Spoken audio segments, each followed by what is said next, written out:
Dad threw me out of our Miami penthouse on Christmas Eve, then called 6 weeks later because he needed my signature to sell it.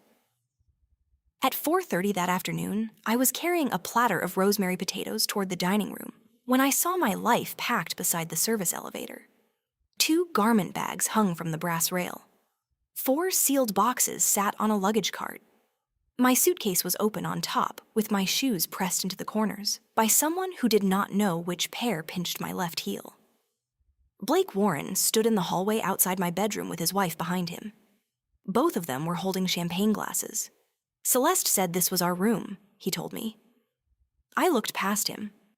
My mother's quilt had been folded into a plastic storage bag. Blake's luggage was already on the bed. My father came out of the living room with Celeste on his arm.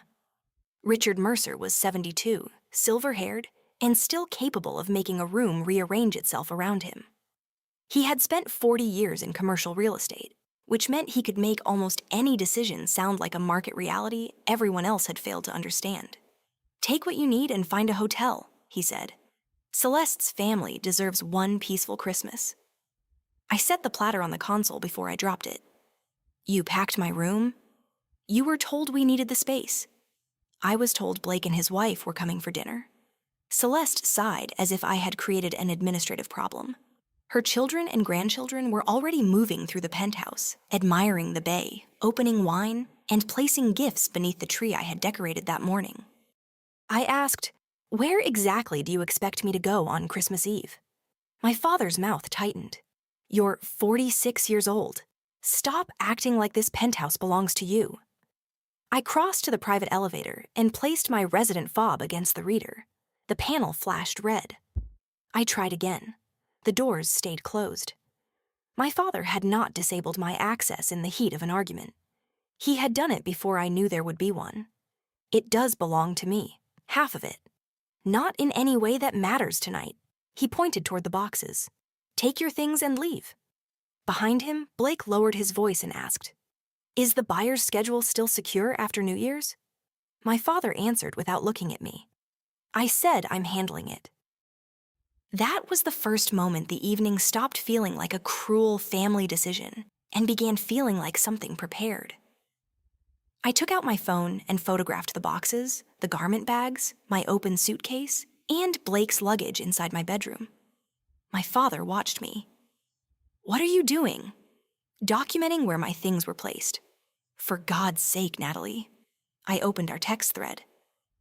At 2:18 that afternoon, he had written, "Take your essentials tonight. We will discuss the rest after the holiday." At the time, I had thought he meant the dinner seating and the guests staying over. Now, the sentence looked different. "You already told security I was leaving, didn't you?" I asked. His silence answered before he did. "You have 10 minutes, he said. "After that, security will escort you downstairs." I called Simone Ellis, the building's property manager. She had managed the tower for 13 years and had called me, not my father, whenever the unit above leaked, the freight elevator failed, or a hurricane inspection required access. She came up through the service corridor with an expression that changed when she saw my boxes. "Natalie," she said quietly, "I was told you moved out." "When?" "Your father requested replacement credentials for the unit this morning and submitted a resident update saying you had relocated permanently. When the new set was issued, the system deactivated the existing fobs." I did not move out. Simone looked toward my father, but she did not challenge him. She was a building manager, not a judge, and I knew better than to ask her to decide a title dispute in a holiday hallway. "Can you give me a copy of the request?" I asked. "If you submit it by email, I can provide the records you're entitled to receive." "Thank you," she hesitated. "There was also a broker here 2 weeks ago, a photographer and a staging consultant. I assumed you knew." I turned toward the console table. Beneath a bowl of silver ornaments sat a glossy brochure from one of Miami's luxury residential firms. The cover showed a blue glass tower against Biscayne Bay. Our tower. My father stepped between me and the brochure. "Those photographs were for insurance." "Insurance does not use staging consultants." Celeste said, "Richard, everyone is waiting." That sentence settled the matter for him. Not ownership, not Christmas. Not the fact that I had spent 18 months caring for my mother in that home and another year managing his recovery after heart surgery. People were waiting, and I had become the delay. I packed medication, identification, my laptop, 3 days of clothes, and the metal estate folder I kept in the bottom drawer of my desk. I left the furniture, the artwork, and every item whose ownership could become another argument. I removed 6 ornaments my mother had given me individually over the years and wrapped them in a sweater. When I passed the dining room, the table was set for 12. The place card I had written for myself was gone. I rode the service elevator down with Simone and a luggage cart. Neither of us spoke until the doors opened into the loading area. "I'm sorry," she said. "You followed a resident instruction." "I processed a credential replacement based on one owner's representation," she corrected carefully. "I should have confirmed the resident update with both recorded owners." It was the first time anyone had used that word that night. Owner. Most nearby hotels were full. The first 2 I called quoted holiday rates that would have embarrassed me under ordinary circumstances. By 7, I was standing in the lobby of a business hotel 6 blocks away, surrounded by families carrying wrapped gifts and children wearing matching pajamas. I booked one night on my personal card. I did not know whether I needed a room for a day, a week, or several months. Making a permanent decision while I could still smell the turkey I had left in my father's oven seemed reckless. As the desk clerk handed me a key card, my phone vibrated. My father had written, "Your decision to leave does not change tomorrow's family plans. We will discuss collection of the rest of your personal property after New Year's." I read the message twice. He was already creating a record in which I had chosen to go. I replied, "You instructed me to leave after disabling my building access. I have not voluntarily moved out or surrendered any ownership or occupancy rights." He did not deny it. He did not reply at all. Upstairs, I placed my mother's ornaments on the desk beside the hotel coffee maker. The room overlooked an office building and a parking deck. At 8:30, Celeste posted a photograph online. They were all standing beneath my mother's tree. Blake was in my place beside my father. His daughter held the wooden angel my mother had bought in Key West when I was 9. The caption read, "Our first Christmas in our new family home." I could see the staged living room behind them. Family photographs had been removed from the built-in shelves. The chaise near the windows had been turned toward the bay. A bowl of white orchids sat where my mother's collection of blue pottery had been that morning. I did not comment. I did not post the photograph of my boxes. I closed the app and opened my email instead. I searched the name of the brokerage from the brochure. 3 messages appeared. Each had originally been sent to the general account associated with the Penthouse, then forwarded to my father's private email. One subject line read, "Photography access confirmed." Another read, "Seller preparation checklist." The third said, "Revised timeline for private market launch." None had been forwarded to me. I spent Christmas morning creating folders. One contained property records. One contained association statements. One contained the messages from the night before. One contained 18 months of medical calendars, home nursing schedules, contractor invoices, insurance claims, elevator repair correspondence, and special assessment payments. My mother, Diane Mercer, had been diagnosed with pancreatic cancer 3 years earlier. The doctors had given us a range instead of a promise. She wanted to stay at home as long as possible, so I moved back into the penthouse. I converted the guest room into a place where nurses could store supplies without turning her bedroom into a clinic. I arranged medications, interviewed aides, kept my father's panic from becoming my mother's burden, and learned which elevator was large enough for a portable imaging unit. After she died, my father underwent bypass surgery. He asked me to stay until he could manage alone. He never quite announced when he could. Instead, the temporary arrangement became ordinary. I handled the association's notices, paid several assessments when his accounts were tied up, scheduled maintenance, prepared hurricane supplies, and made sure he attended follow-up appointments. At work, I managed operations for a nonprofit arts foundation. At home, I became the person who prevented forgotten details from becoming emergencies. My father told relatives I had moved back because my divorce left me unstable. The truth was less dramatic. I had an apartment and a job. I gave up the apartment because my parents needed someone present, and because I still believed showing up was what family meant. The records did not prove I owned more than half the penthouse. They did prove I had not been a dependent guest waiting for my father's generosity. 2 days after Christmas, I met Simone in the management office. She had assembled the records she could release without interpreting them. The credential replacement request was time-stamped 9/12 on Christmas Eve morning. My father wrote that I had completed a permanent relocation and should be removed from the resident directory. The service notes showed a broker, photographer, and staging consultant had entered the unit 12 days earlier. Another entry showed the broker returning the day after my fob was disabled. Did he say I approved any of this? I asked. He said both owners were aligned and that you preferred not to participate in the day-to-day process. Did you see anything signed by me? No. Simone folded her hands. I should be clear. We manage access and association records. We do not determine title or anyone's legal right to occupy the unit. I understand. Association Council reviewed the deed this morning, she said. We can reissue an owner credential for the building and elevator. That does not decide who may occupy which rooms, who controls the unit door, or how the co-owners resolve their dispute. I understand. She reactivated my credential before I left. I still chose not to return alone or force a confrontation inside the unit. A week earlier, I would have wanted back into the penthouse at any cost. Now I wanted to understand what my father needed my absence to accomplish. I contacted Daniel Cho, a Florida real estate and estate attorney recommended by a trustee at my foundation. His office overlooked the Miami River, and the conference room had no decorative books, only binders with labels that looked like they were used. I placed the metal estate folder on the table. My father says the penthouse is his, I told him. The county records say something else, but I want to know what they actually mean.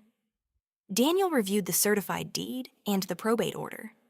My mother had funded most of the original down payment with inherited money from her parents. After her death, the completed estate process left my father with a 50% interest and me with a 50% interest. We held separate co-ownership interests. Daniel turned the deed so I could see the language. You are a recorded co-owner, he said. Your father's long residence does not erase that. Your payments do not automatically increase your percentage either. Co-owners generally have possessory rights, but immediate access, occupancy, expense credits, and sale authority can involve separate facts and procedures. We should not collapse them into one answer. So he cannot sell the whole penthouse without me. He cannot convey your interest without your signature or lawful authority to act for you. He may be able to market the property, discuss a sale, or deal with his own interest in certain ways. A full voluntary sale with clear title is different.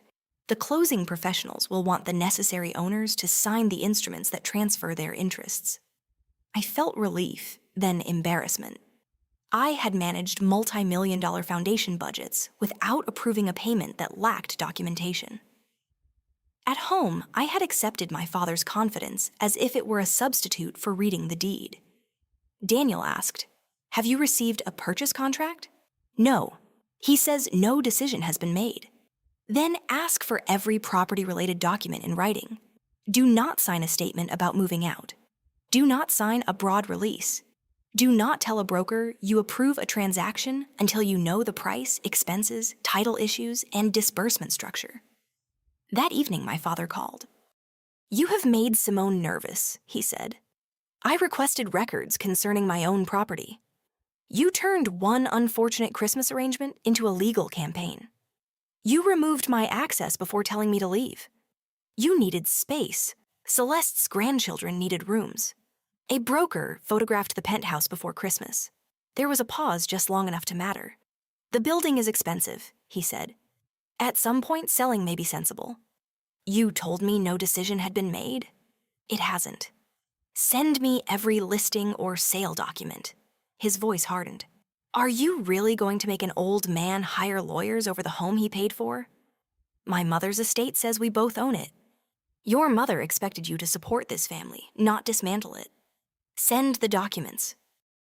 He ended the call without agreeing. For the next several weeks, he stopped responding. I rented a furnished one-bedroom apartment near my office. It cost less than the Penthouse's monthly association fee and had a balcony large enough for one chair. I told myself it was temporary, though I no longer knew what returning would mean. I opened my mother's estate file again. I had avoided it after probate because every page seemed to reduce her life to percentages, account numbers, and signatures. There was no secret letter commanding me to keep the penthouse forever. No hidden clause giving me control if my father behaved badly. The attorney's closing note said my mother's plan was intended to preserve security and value for both of us. It recommended independent accounting before any future sale. That was all. My mother had protected me. She had not trapped me inside a particular set of walls. 6 weeks after Christmas, my father called for the first meaningful conversation since throwing me out. "Natalie," he began, "we need to put the holiday behind us." "I'm listening." I could have handled it better. It was not an apology, but he moved past it before I could say so. "We have a qualified buyer. The offer is excellent. Their financing has a deadline, and delays will cost everyone money." There it was. Not "how are you living?" Not "do you need anything from the penthouse?" Not "I was wrong," a signature. "I'll review the documents," I said. "I need you to sign, not start another investigation. Send the complete packet."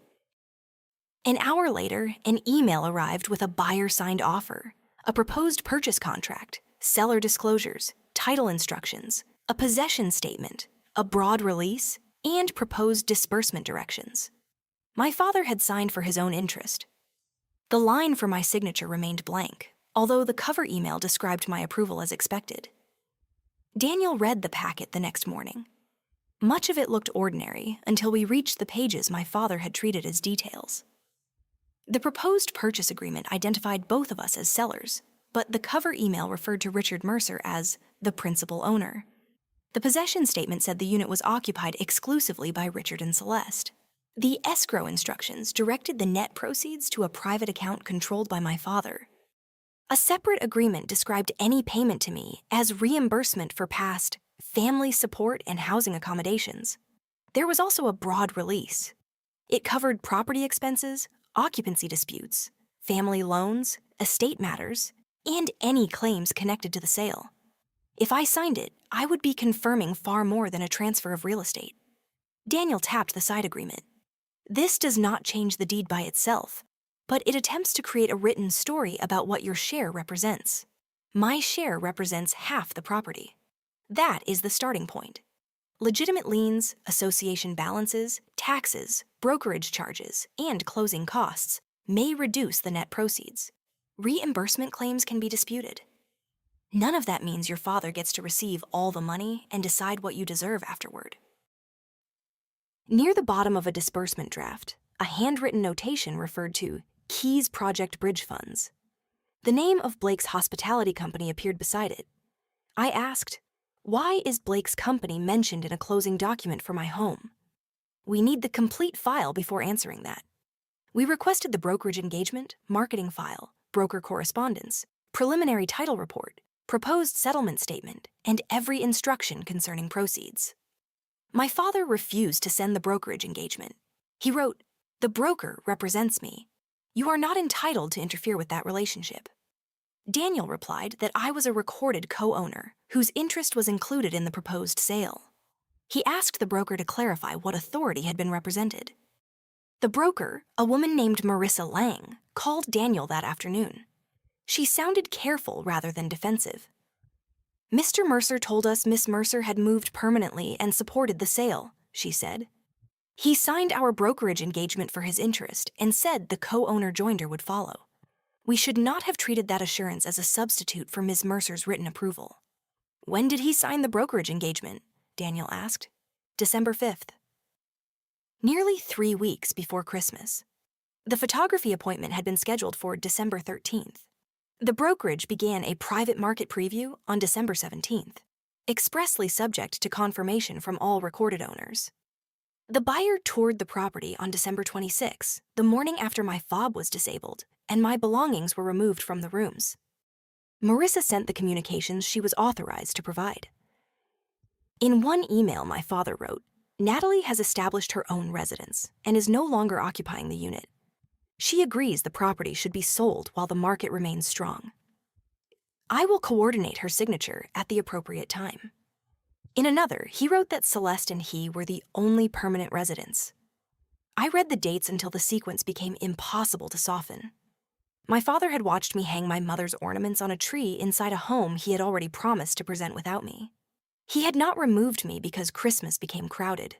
He removed me because a staged penthouse was easier to sell than a jointly owned home occupied by a daughter who had never agreed to leave. I sent Marissa a brief written notice stating that I had not authorized the marketing or proposed sale, had not agreed to the terms, and had not voluntarily moved away. I did not accuse her of misconduct.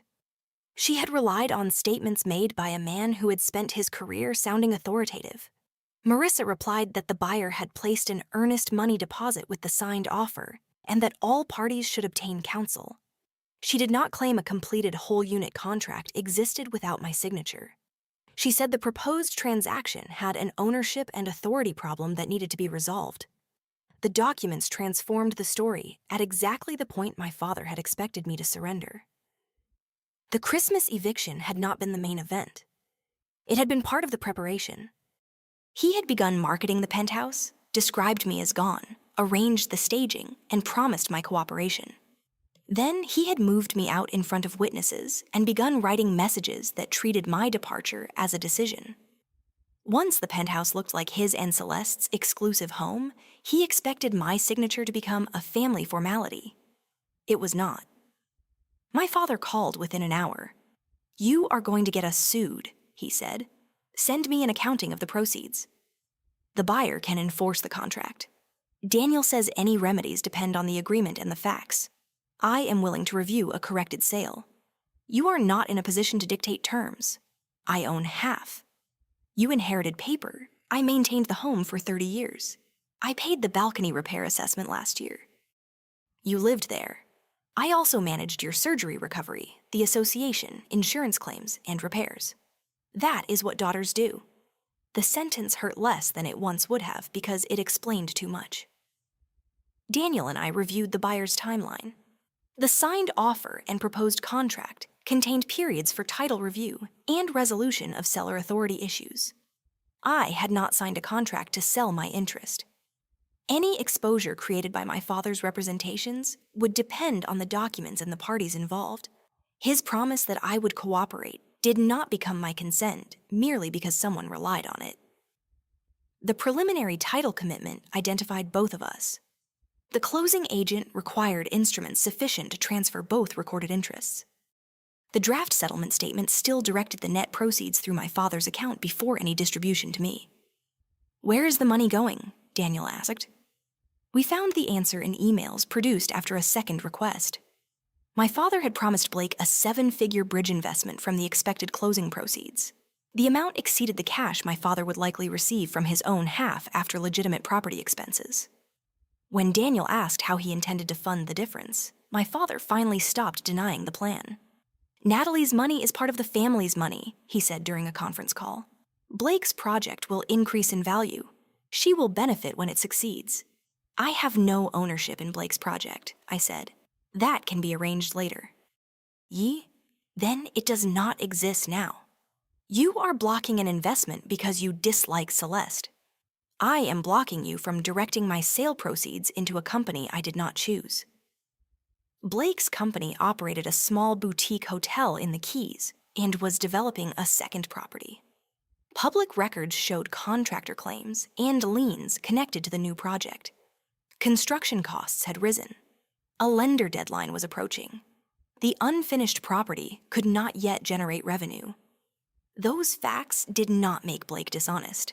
They made him desperate. I did not search private accounts or pretend public filings revealed every conversation. Daniel obtained only records relevant to the proposed transaction, and an accountant reviewed information provided during negotiation. Blake emailed me before I contacted him. "You are withdrawing from an agreement that affects employees, contractors, and investors," he wrote. Richard said the family approved reinvesting the proceeds months ago. I suggested a video call with counsel included. He refused counsel, but agreed to speak. Blake appeared from a construction trailer, wearing a polo shirt with his company logo. He looked exhausted. "Richard said your ownership was technical," he told me. "He paid for the penthouse. You received other property from your mother. I did not receive another residence. He said you lived there without paying market rent. I paid association charges and managed the property. None of that changes the deed. He guaranteed the bridge money in writing. He could promise his own funds. He could not promise mine." Blake leaned toward the camera. "This project is not a hobby. People are depending on it. Then it should not depend on money the company has no confirmed right to receive." He looked away. "I thought you had already signed something." I had not even seen the proposed sale contract. That silenced him for several seconds. Blake was not innocent. He had accepted a promise tied to a major property sale without confirming the ownership structure or seeing my written approval. But he had not packed my bedroom or changed my access. My father had created the certainty Blake relied on. I told him all future discussion about the penthouse would go through Daniel. He said my father's written guarantee would still exist even if the closing failed. "That is between the two of you," I said. "It does not attach my proceeds to your company." Celeste asked to meet 3 days later. We chose a cafe in Coconut Grove, far from the penthouse and both of our offices. She arrived in a cream suit and removed her sunglasses only after sitting down. "Richard did not tell me you owned half," she began. "He told the broker I agreed to sell. He told me your mother left you investments and that the penthouse was effectively his." "What did you know?" Celeste stirred her coffee without drinking it. "I knew he planned to sell. I knew Blake expected funding. I knew you were not happy about leaving at Christmas. You knew I had not discussed any sale with you. I assumed Richard had handled it. You chose not to ask because the answer might interfere with what he promised." Her expression tightened, but she did not deny it. "I do not want Blake to lose his project," she said, "but I also do not want the buyer to leave. Richard needs to correct the paperwork." She was not becoming my ally. She was protecting the future she still wanted. That distinction mattered.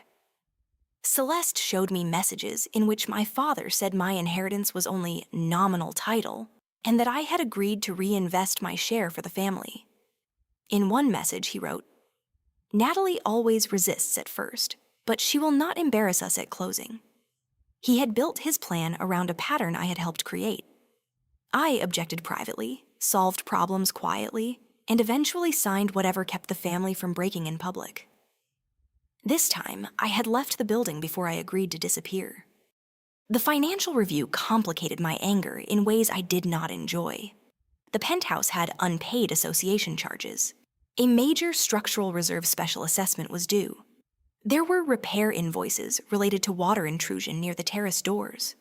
Brokerage fees, title charges, and other closing expenses would reduce the amount available to either owner. Tax consequences needed professional review rather than a confident guess from my father or me. The condominium association had the ability to secure unpaid assessments through its statutory lien process if amounts remained unpaid. That did not mean immediate foreclosure was underway, but it meant the obligations were real and could not be treated as Richard's private inconvenience. An accountant prepared 3 categories. The first contained verified property obligations that could properly be paid through closing if approved. Association balances, the special assessment, documented repairs, brokerage expenses, title charges, and other legitimate sale costs. The second contained disputed reimbursement claims between my father and me. The third contained private promises unrelated to the property, including Blake's bridge investment. "I will approve verified property expenses," I said. My father stared at me across Daniel's conference table. "How generous." "It is not generosity. It is shared responsibility. And the money you spent while living there? I have records. We can negotiate supported credits or reserve those claims. I will not inflate them into additional ownership. For years, I had paid bills because requesting reimbursement felt more exhausting than absorbing the cost. I had transferred funds for assessments, paid vendors, and covered insurance deductibles without formal agreements. The records proved contribution. They did not automatically guarantee that every dollar would be reimbursed at closing. Accepting that limitation made my position stronger. I did not need to claim everything to protect what was clearly mine. Daniel presented 3 lawful paths. The first was a corrected voluntary sale. Verified property obligations would be paid through escrow, and the remaining proceeds would be distributed directly according to the documented interests, subject to any agreed adjustments. The second was for my father to buy my interest based on independently reviewed value and terms he could actually finance. The third was no voluntary sale, while the co-owners pursued another resolution, which could include negotiation or, if necessary, a partition process. Daniel described partition as a legal path, not a threat that would produce an instant outcome. My father could not finance a buyout. His liquid assets were smaller than Celeste believed, and he had already committed too much to Blake. The buyer remained interested because the penthouse was unusual, and the offer was close to market value. That left a corrected sale or no agreement. I authorized Daniel to present all 3 options in writing. My father called the next day. "You are destroying your mother's home," he said. "You listed it before telling me, because you would have delayed. You threw me out to make the listing easier. I asked you to give Celeste's family 1 holiday. You disabled my access and told the broker I had moved permanently. You are obsessed with language. Language is what you want me to sign." He changed tactics. "The buyer may walk. The association costs will keep growing. Blake's lender will not wait. Your mother would have wanted you to help. My mother put half the penthouse in my name. She trusted you to use it responsibly. I am." He ended the call by saying I had become cold. The independent appraiser inspected the penthouse 2 weeks later. I returned for the first time since Christmas with Daniel, Simone, and the appraiser present. I used the owner credential the association had reissued, and Simone accompanied us because the inspection had been scheduled with both sides. That small procedure told the truth more clearly than a confrontation would have. I was not sneaking into my father's home. I was a recorded owner entering for a documented property purpose, while a dispute remained unresolved. The penthouse no longer looked like the home I remembered. Staging furniture had replaced the old sectional. Most photographs were gone. My mother's blue pottery had been packed into labeled crates. The Christmas tree was down. A cardboard ornament box sat inside a closet. My 6 ornaments were already safe in my rental, but several others had been given to me by my mother over the years. I photographed them and asked that they be placed with disputed personal property until ownership could be addressed. I did not take the dining table, paintings, or silver. I did not turn a real estate inspection into a raid.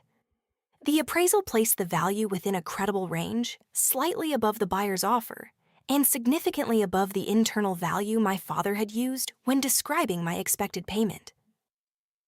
It was not a magical number.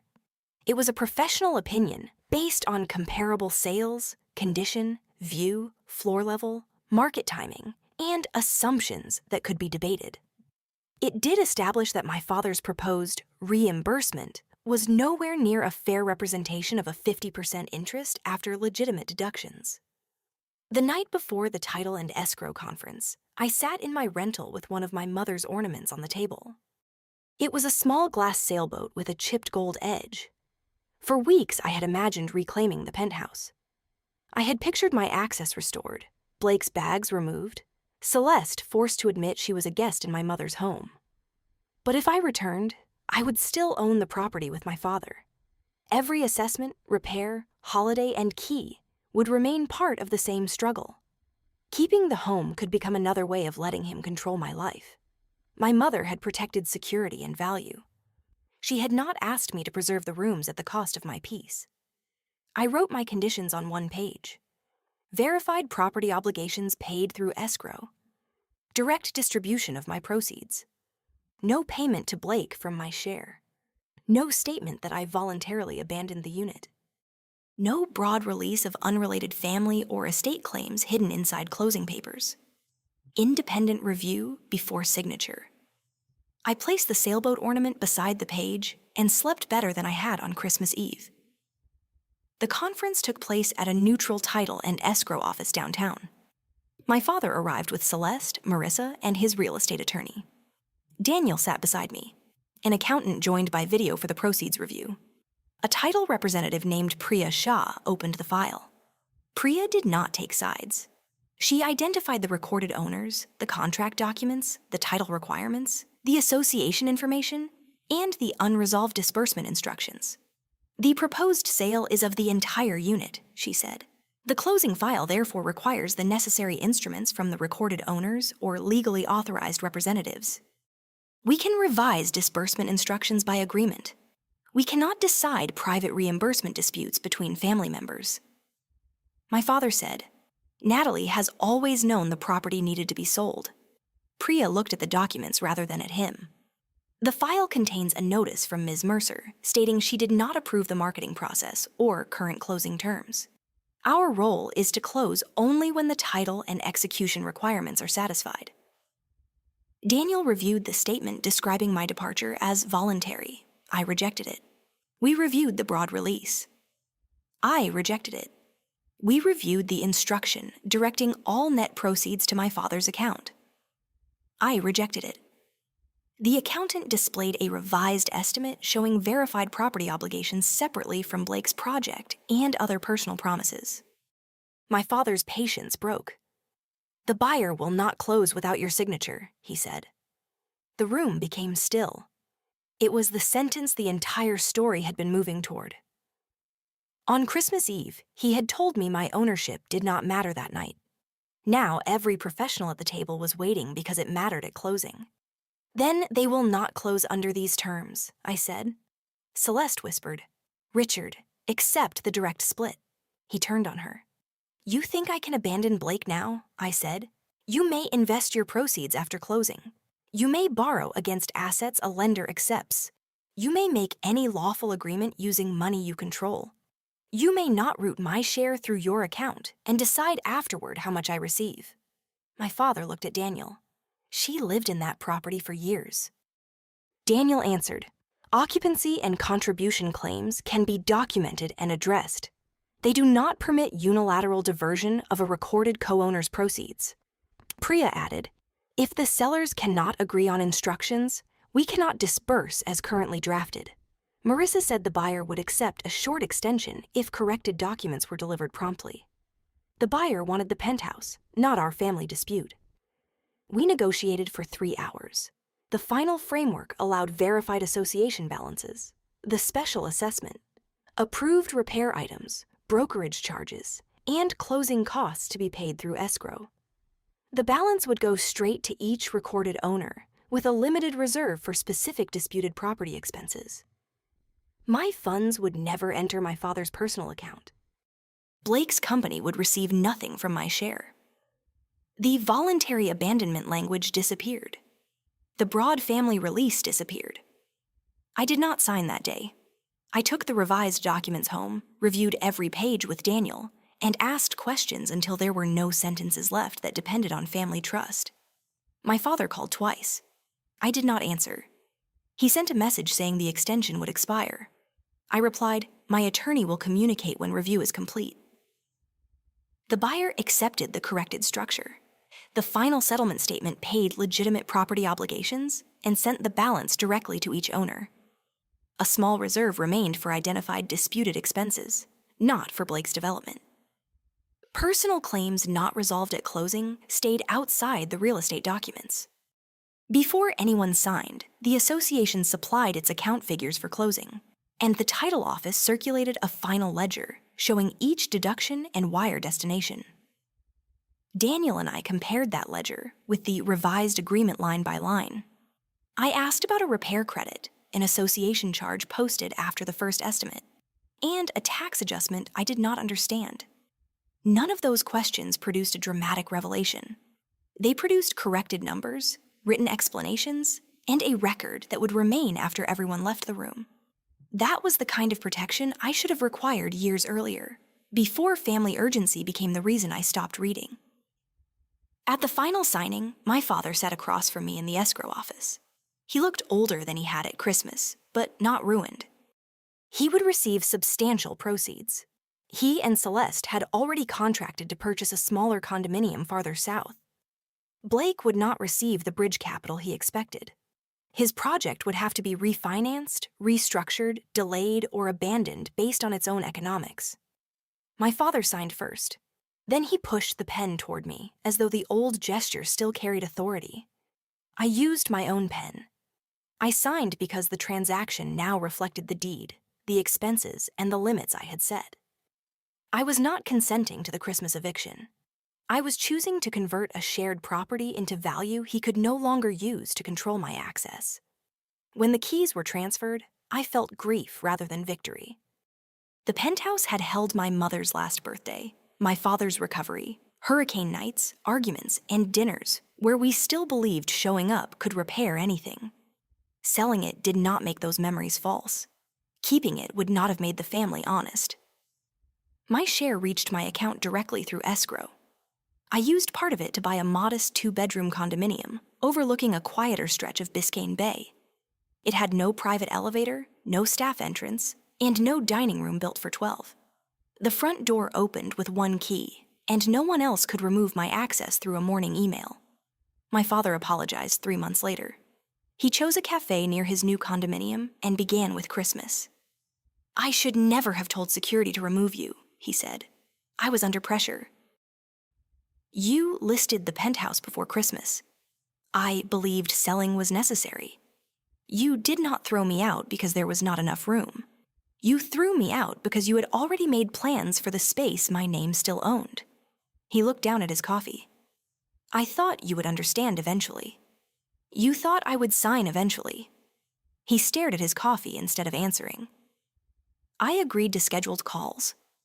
I did not resume managing his appointments, property issues, insurance, or Blake's financing. Forgiveness, if it came, would not restore administrative access to my life. The following Christmas Eve, I placed my mother's glass sailboat near the top of a small tree in my new living room. 5 other ornaments hung beneath it.